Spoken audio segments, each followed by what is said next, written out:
আমি চানা মশলা বানাবো।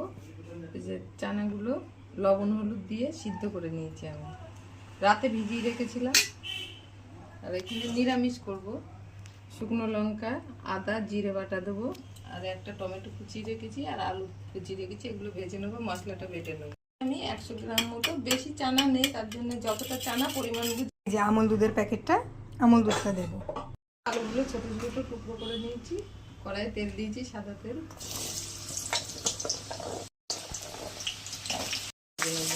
নিচ্ছি, লঙ্কা দিলাম, সাদা জিরে, কষানো হয়ে গেছে। এবার একটা টমেটো কেটে রেখেছিলাম, দিয়ে দিচ্ছি। টমেটোটা ভেজে নেব।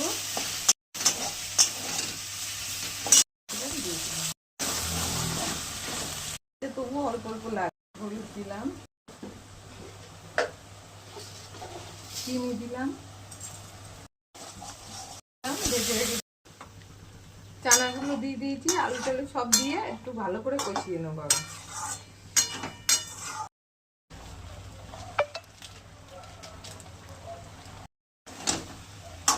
আমি হচ্ছে 1 প্যাকেট দুধ রেখেছিলাম, একটু গরম জলে গুলিয়ে নিয়েছি, দিয়ে দিলাম। আর একটু গরম জল দেবো। তো হয়েই গেছে, আর একটু ফুটবে। ঢাকা দিয়ে দেবো কিছুক্ষণের জন্য।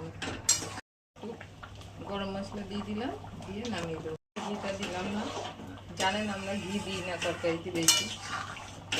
তো হয়ে গেছে, এই যে একদম গলে গেছে ছোলাগুলো, টেনে যাবে ঠান্ডা হলে। আজকের রেসিপি নিরামিষ চানা মশলা। ভিডিওটা ভালো লাগলে অবশ্যই লাইক কমেন্ট করবেন।